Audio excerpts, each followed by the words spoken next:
Hello students, good morning. हमारे सामने screen पे आज एक और क्वेश्चन है a point charge q is placed at a distance x x from the centre. कहाँ से डिस्टेंस गिवन है? सेंटर से। Of a conducting sphere, this is a conducting sphere having of radius r less than x. ये diagram कुछ इस प्रकार से given है। एंड देखो, ये चार्ज है जिस चार्ज की बात कर रहा था, ठीक है ना। एंड ये सेंटर से एक्स डिस्टेंस पे है, स्फीयर का रेडियस आर है, और यहाँ से इसे ग्राउंडिंग करने की, अर्थिंग करने की तैयारी चल रही है। अभी स्विच ओपन है, मतलब ग्राउंडिंग या अर्थिंग नहीं करा गया है। Question a, how much charge will flow through the switch s when it is close to ground the sphere.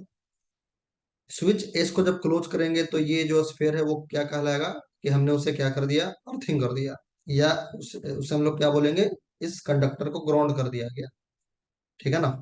तो यहां पर पूछ रहा है कि जब इसे क्लोज करेंगे तो कितना चार्ज फ्लो होगा, how much charge will flow through the switch, ठीक है ना। स्विच से कितना चार्ज फ्लो होगा, चलो देखते हैं। तो यहाँ ये क्यू चार्ज है, और ये ना सेंटर से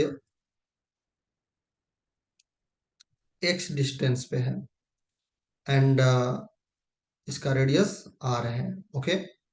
जब हम लोग जब हम लोग देखो, अभी तो स्विच ओपन है, तो आप ये कह सकते हो कि ये जो क्यू चार्ज है ना, इसके कारण से इस स्फीयर पे कुछ चार्ज इंड्यूस हुआ होगा। इस स्फीयर पे कुछ चार्ज इंड्यूस रहा होगा, लेकिन स्विच को क्लोज करने के बाद कुछ बदल गया होगा। ये कुछ ऐसा मान लो, इस तरह से हमें डायग्राम गिवन है। ओके। जब हम लोग इस स्विच को क्लोज करेंगे तो इस पे चार्ज मॉडिफाई होंगे, और मान लेते हैं सपोज कि इस पे जो चार्ज है ना, वो कैपिटल क्यू है। स्विच क्लोज करने के बाद इस पे नेट जो चार्ज है वो कितना है? कैपिटल क्यू है। स्विच ओपन के केस में हमें वो कुछ क्वेश्चन पूछा ही नहीं है।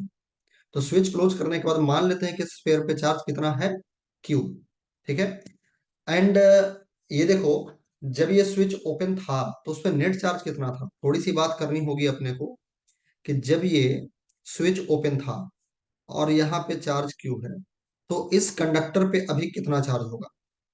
अभी इस पे इंड्यूस चार्ज होगा, लेकिन वो भी इंड्यूस नेट चार्ज जीरो होगा, क्योंकि अगर आप इसे पॉजिटिव कहते हो तो यहाँ निगेटिव इंड्यूस होगा, और यहाँ पॉजिटिव इंड्यूस हुआ होगा, रहा होगा। लेकिन जितना निगेटिव चार्ज इंड्यूस रहा होगा, उतना ही तो पॉजिटिव चार्ज भी इंड्यूस रहा होगा।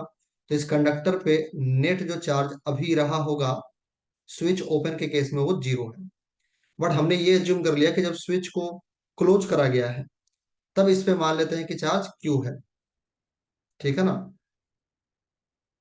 अब इसे देखो सॉल्व कैसे करना है।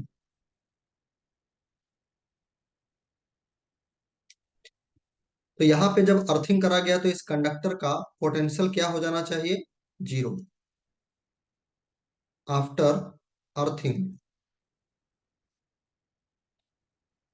पोटेंशियल ऑफ कंडक्टर, और यू कैन से स्फीयर, क्या हो जाना चाहिए? जीरो, ठीक है ना। एंड कंडक्टर का पोटेंशियल क्या होगा? तो कंडक्टर के इनसाइड फील्ड एवरीवेयर जीरो होगा, दैट मीन्स पोटेंशियल कांस्टेंट होगा। कंडक्टर का पोटेंशियल वही होगा जो उसके अंदर किसी पॉइंट पे होगा, चाहे यहाँ पे, यहाँ पे, यहाँ पे, हर जगह पोटेंशियल क्या होगा? इक्वल होगा, सेम होगा। तो कह सकते हैं कि इस स्फीयर का पोटेंशियल उतना ही हो सकता है जितना कि इसके सेंटर पे रहा होगा, है ना। तो अगर हमें इस कंडक्टर का पोटेंशियल फाइंड करना है तो उसके लिए क्या करेंगे? इसके सेंटर पे फाइंड कर लेंगे। तो यहाँ पे कॉन्सेप्ट ये है हमारे पास कि potential of conductor equal to potential of conductor at centre. और सेंटर पे जो पोटेंशियल होगा वो होगा कितना? तो सेंटर पे पोटेंशियल दो कारणों से होगा। एक तो पोटेंशियल ऑफ क्यू, जो बाहर में क्यू है, ठीक है ना। देखो यहाँ ये जो क्यू है, ये इसके कारण से सेंटर पे कुछ पोटेंशियल प्रोड्यूस हो रहा होगा। एंड ये जो चार्ज इंड्यूस हुआ होगा, मतलब स्विच को क्लोज करने के बाद जो इस पे चार्ज रहा है, उसके कारण भी तो सेंटर पे पोटेंशियल होगा। तो एक तो सेंटर पे क्यू के कारण होगा, और दूसरा कैपिटल क्यू के कारण रहा होगा। एंड इस वाले क्यू के कारण जो सेंटर पे पोटेंशियल होगा वो कितना लिखेंगे, के क्यू बाई एक्स। एंड जो इस वाले क्यू के कारण जो पोटेंशियल लिखेंगे, उसके कारण कितना लिखेंगे, के क्यू बाई आर, है ना।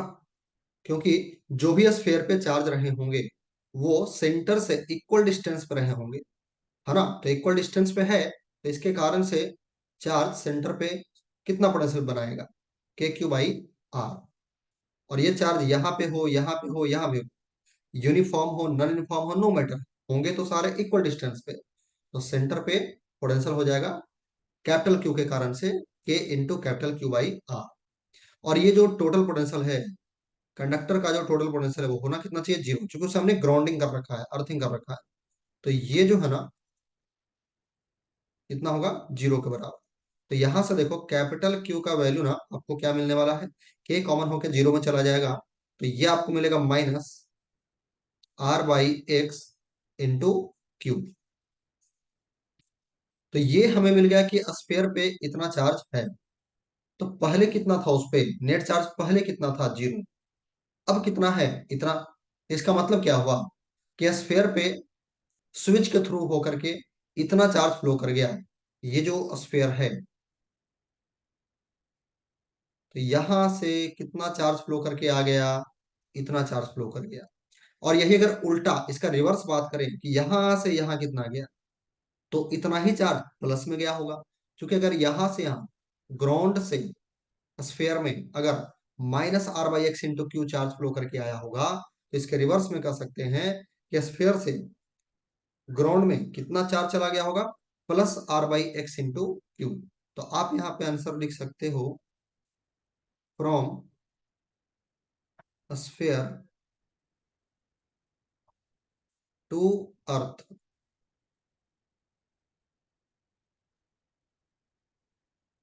Amount of charge flow, amount of charge flow equal to क्या होगा, r by x into q. And ground to sphere कितना होगा, minus r by x into q. तो आप कोई भी आंसर लिख सकते हो, या फिर ऑप्शन में जिस प्रकार से आपको कोई मैच करे वैसे आप आंसर लगा सकते हो। तो ये एक पार्ट सॉल्व हो गया जिसमें हमें पता करना था कि स्विच से होकर के कितना चार्ज फ्लो करा है। तो ये हमें सॉल्व हो गया। इसके बाद देखो b, find the current through the switch s when charge q is moved towards the sphere with velocity भी। जैसे जैसे ये चार्ज मूव करके यहां चलता जाएगा भी वेलोसिटी से, वैसे वैसे इसका पोटेंशियल अफेक्टेड होता जाएगा। क्योंकि जब भी स्पीड से इसके नजदीक जा रहा होगा तो एक्स तो वेरी कर रहा होगा।